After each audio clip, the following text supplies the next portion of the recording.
2024 లేదా 25లో డిగ్రీ లేదా బీటెక్ చదివారా? సాఫ్ట్‌వేర్ జాబ్ కోసం ఎదురు చూస్తున్నారా? అయితే కోడ్ జ్ఞాన్ 100 డేస్ కోర్సులో చేరండి, జాబ్ సాధించండి. నమస్కారం ఉమా గారు. నమస్తే అమ్మా. ఫిబ్రవరి మాసం యొక్క గ్రహ సంచారం ఏ విధంగా ఉంది ఉమా గారు? తప్పకుండా అమ్మా. సో మేజర్లీ మొన్న జరిగినటువంటి పంచగ్రహ కూటమి యొక్క ఎఫెక్ట్ వల్ల సంక్రాంతి దగ్గర నుంచి రవి అనేటువంటి ఆయన మకర రాశిలోకి ప్రవేశించిన తర్వాత ఆల్మోస్ట్ 4 గ్రహాలండి, బుధుడు, శుక్రుడు, కుజుడు, రవి కలిపి మకర రాశిలోనే సంచారం చేశారమ్మా. అయితే మనం ఫిబ్రవరి మాసానికి వస్తే ఫిబ్రవరి 4వ తారీఖున బుధగ్రహ సంచారము కుంభరాశిలోకి ప్రవేశించబోతోంది. 4 గ్రహాల్లో ఫస్ట్ ట్రాన్సిట్ అయ్యేది బుధుడే. తర్వాత 6వ తారీఖున శుక్రుడు ట్రాన్సిట్ అవుతారు కుంభరాశిలోకి. తర్వాత 13వ తారీఖున రవి అనేటువంటి ఆయన కుంభంలోకి ట్రాన్సిట్ అవుతారు. 23వ తారీఖున కుజగ్రహ సంచారము కుంభరాశిలోకి ట్రాన్సిట్ అవుతారండి. సో ఈ 4 గ్రహాలు కూడా ఫిబ్రవరి మాసంలో ఈ డేట్స్లో ట్రాన్సిట్ అవుతూ ఉన్నాయి. మిగతా ప్లానెట్స్ అయినటువంటి గురుడు మిథునంలోనే వక్రగతిలోనే అలాగే ఉంటారు.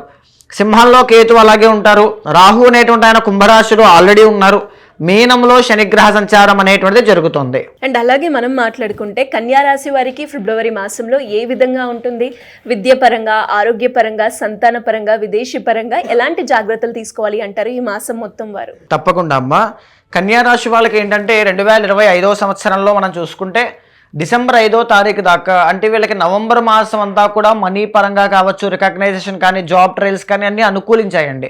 ఫ్రమ్ డిసెంబర్ 5th వీళ్ళకి గురుబలము అనేటువంటిది తగ్గింది. బికాస్ గురువు అనేటువంటి ఆయన 10th హౌస్లోకి వీళ్ళకి వెళ్ళారు, పైగా వక్రగతిలో ఉన్నారు కాబట్టి. సో ఎప్పుడైతే వీళ్ళకి జూన్ 1వ తారీఖు దాకా మళ్ళీ గురుబలం లేదు.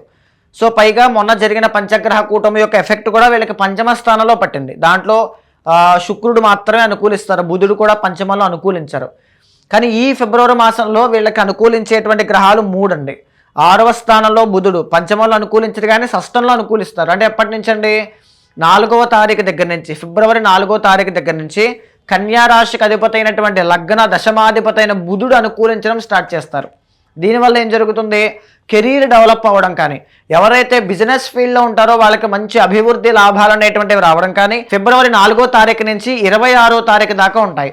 మళ్ళీ 26వ తారీఖున బుధుడు రీట్రోగ్రేషన్లోకి వెళ్ళే ఛాన్సెస్ ఉన్నాయి. మళ్ళీ 26వ తారీఖున బుధుడు రీట్రోగ్రేషన్లోకి వెళ్తారు. కాబట్టి 4వ తారీఖు నుంచి 25వ తారీఖు దాకా చాలా బాగుంటుంది. అయితే 6వ స్థానంలో రాహు అనేటువంటి ఆయన ఆల్రెడీ వీళ్ళకి అనుకూలంగా ఉన్నారు. దానివల్ల కష్టానికి తగిన ప్రతిఫలం అయితే తప్పకుండా వస్తుంది. అయితే ఇకపోతే 13వ తారీఖు దాకా వీళ్ళకి రవి అనేటువంటి ఆయన పంచమంలోనే మకరంలోనే ఉన్నారు. మకరము వీళ్ళకి చూడండి, కన్యా రాశి వాళ్ళకి 12th లార్డ్ అనమాట రవి. అంటే విదేశాలకు అధిపతి కానీ, పన్నులకి అధిపతి కానీ, రికగ్నైజేషన్ కానీ, లేకపోతే హెల్త్ కానీ, ఎక్స్పెన్సెస్ కానీ అన్నీ కూడా. సో ఆయన మకరంలో ఎప్పుడైతే ఉంటారో వీళ్ళకి అనుకూలంగా ఉండదు. ఎప్పుడైతే కుంభంలోకి ప్రవేశిస్తారో అది ఆల్రెడీ 6th హౌస్ వీళ్ళకి అనుకూలంగా ఉంటుంది. కాబట్టి ఫిబ్రవరి 13వ తారీఖు దగ్గర నుంచి కన్యా రాశి వాళ్ళకి నెల రోజుల పాటు, ఫిబ్రవరి 13వ తారీఖు దగ్గర నుంచి నెల రోజుల పాటు అంటే మార్చి 13వ తారీఖు వరకు రవి అనుకూలించడం వల్ల వీళ్ళకి రాజయోగం పడుతుందండి. సో ఫ్రమ్ ఫిబ్రవరి 13th మీరు ఏదైనా పనులు చేస్తూ ఉన్నా ఆ పనులు చాలా ఫాస్ట్గా మూవ్ అవుతాయి, ముందుకు వెళతాయి. ఆల్రెడీ ఏదైనా డబ్బులు ఖర్చు అయిపోయాయండి హాస్పిటల్కి అనుకుంటే అలాంటివన్నీ కూడా ఈసారి నుంచి ఖర్చులు తగ్గుతాయి, పనులన్నీ కూడా విజయవంతంగా పూర్తవుతాయి. 6thలో రవి అనుకూలించడం, ఆల్రెడీ అక్కడ 6th హౌస్లో రాహు ఉన్నారండి.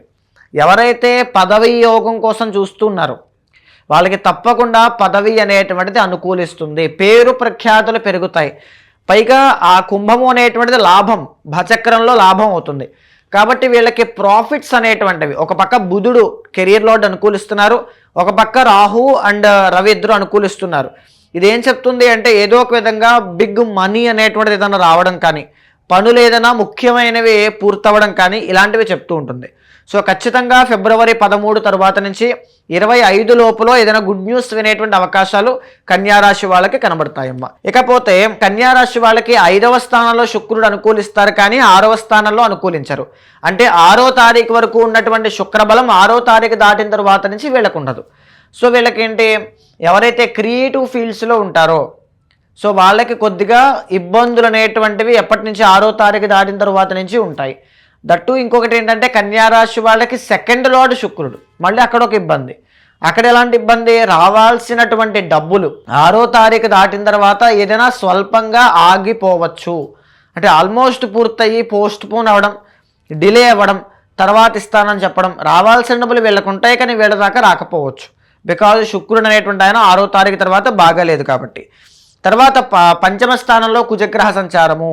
ఫిబ్రవరి 23వ తారీఖు దాకా కుజుడు వీళ్ళకి బాగాలేదండి. ఫిబ్రవరి 23 తర్వాత కుజుడు ఎప్పుడైతే 6th హౌస్లోకి ఎంటర్ అవుతారో అప్పుడు వీళ్ళకి రియల్ ఎస్టేట్ వ్యాపారం చేసినా, కాంపిటేటివ్ ఎగ్జామ్స్ రాసినా, ఏదైనా గొడవలు, కోర్టు ఇష్యూస్, శత్రుత్వాలు ఏవైనా ఉన్నా అవన్నీ కూడా వీళ్ళకి ఫేవరబుల్గా టర్న్ అవుతాయి. ఫిబ్రవరి 23 దాకా వీళ్ళకి కుజుడు అనుకూలంగా ఉండరు. సో అప్పటిదాకా ఎంత కష్టపడినా ఏదే ప్రయోజనం ఉండదు. కాబట్టి చాలా జాగ్రత్తగా ముందుకు వెళ్ళగలిగితే ఫిబ్రవరి 23 తరువాత, ఎందుకంటే రవి కూడా వీళ్ళకి మార్చి 13 దాకా ఉన్నారు కాబట్టి నాకు తెలిసి ఫిబ్రవరి ఎండ్లో కానీ ఫిబ్రవరి మధ్యలో కానీ ఖచ్చితంగా ఏదైనా గుడ్ న్యూస్ వింటారండి. ఖచ్చితంగా బలమైనటువంటి ఏదైనా వినే అవకాశాలు ఉన్నాయి. 12వ స్థానంలో కేతుగ్రహ సంచారం వల్ల స్పిరిచువాలిటీ బాగుంటుంది. తీర్థయాత్రలు, దివ్యక్షేత్ర దర్శనాలు చేసేటువంటి యోగం కనబడుతోంది.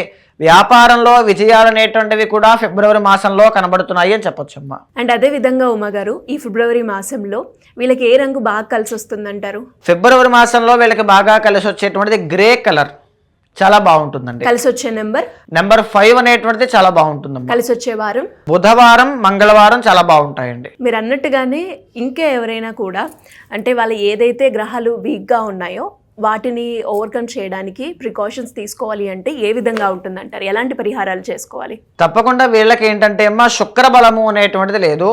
ఫిబ్రవరి ఎండ్ దాకా కుజ బలము అనేటువంటిది లేదు. ఇదేమి పెద్దగా ఇబ్బంది పెట్టేటువంటి దోషం అయితే కాదు. సో ఎవరైతే కన్యారాశి వాళ్ళు రియల్ ఎస్టేట్లో ఉంటారో మరి వాళ్ళకి కుజుడు అనుకూలిస్తేనే వాళ్ళకి ముందుకు వెళ్తుంది సో జీవితం. సో అలాంటి వాళ్ళు ఎవరైనా ఉంటే సుబ్రహ్మణ్య స్వామి ఆరాధన చేయడం మంచిది. అండ్ దట్టు జూన్ 1వ తారీఖు దాకా గురుబలం అనేటువంటిది లేదు కాబట్టి ఈ గురువు అనేటువంటి దాన్ని అనుగ్రహిస్తే కెరీర్ గ్రో అవుతుంది కాబట్టి, బిజినెస్ గ్రో అవుతుంది కాబట్టి స్ఫటిక శివలింగానికి ఆరాధన చేయడం, శివ ఆరాధన చేయడం అనేటువంటిది చాలా మంచిదమ్మా. మీరు అన్నట్టుగానే ఉమా గారు, ఏ రాశి వాళ్ళైనా కూడా వాళ్ళు ఏదైతే సమస్యతో ఇబ్బంది పడుతున్నారో మీరు చెప్పిన వాటిల్లో కొన్ని ప్రిడిక్షన్ అనేది వాళ్ళకి కూడా బాగా కనెక్ట్ అవుతూ ఉంటుంది. అలాంటి పాయింట్లో వాళ్ళ ఏదైతే సమస్యతో బాధపడుతున్నారో మీ దగ్గరకు వచ్చి వాళ్ళ జాతకాన్ని చూపించుకొని వాళ్ళ సమస్యకి పూజ కానీ లేదు అంటే ఎలాంటి పరిహారం చేసుకుంటే బాగుంటుందంటారు? తప్పకుండా అమ్మా. మెనీ పీపుల్, చాలా మంది నన్ను కన్సల్ట్ అయ్యేటువంటిది ఎన్నో రకాలైనటువంటి ప్రాబ్లమ్స్తో ఇబ్బంది పడుతూ వాటికి సంబంధించిన రెమెడీస్ కూడా చేయలేనటువంటి వాళ్ళు చాలా మంది ఉంటారండి. అందుకే ఫిబ్రవరి 15వ తారీఖు మహాశివరాత్రి పర్వదినాన సాయంత్రం మొదలు పెట్టుకుని జాగరణతో పాటుగా శివుడికి ఏకాదశి రుద్రాభిషేకము మహన్యాసపూర్వకంగా బిల్వార్చన, లక్ష బిల్వార్చన అనేటువంటిది ఇంట్లో ధనధాన్య సమృద్ధి కొరకై లక్ష్మీ గణపతి, శత్రుబాధలు కానీ ప్రయోగాలు కానీ నరదృష్టి కానీ ఉన్నటువంటి వాళ్ళకి అందరికీ కూడా ఉపశమనం కలగడానికి సుదర్శనము, తర్వాత కమలాత్మిక, పదవి యోగం పట్టడానికి, ఉద్యోగ ప్రాప్తి కలగడానికి రాజశ్యామల, తర్వాత శ్రీరుద్ర హోమము, గురుబలం పెరగడానికి, రాహు యొక్క దోషం తొలగిపోవడానికి శ్రీరుద్ర హోమము అనేటువంటిది నిర్వహిస్తూ ఉన్నానమ్మా. సో స్వయంగా మీరే వచ్చి పూజలో పాల్గొనండి, హోమాది క్రతువుల్లో మీరే స్వయంగా పాల్గొనండి, అభిషేకం శివుడికి మీరే స్వయంగా చేయండి. జన్మకో శివరాత్రి అంటారండి.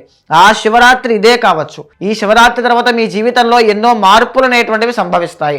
సో తప్పకుండా అలాంటి వాళ్ళు జాతకం కొరకైనా ఈ యొక్క మహాశివరాత్రి పూజ కోసమైనా మీకు కింద కనిపించే నెంబర్కి కాల్ చేస్తే మా వాళ్ళు మీకు పూర్తి వివరాలు అందిస్తారు. మీ యొక్క జాతకాన్ని చూసిన తర్వాత ఏదైనా దోషాలుంటే శాంతి పరిహారములు ఆచరింపచేసి భగవత్ అనుగ్రహం కలిగేలా చేస్తాను. థ్యాంక్ యూ ఉమా గారు, థ్యాంక్ యూ సో మచ్. నమస్తే అమ్మా.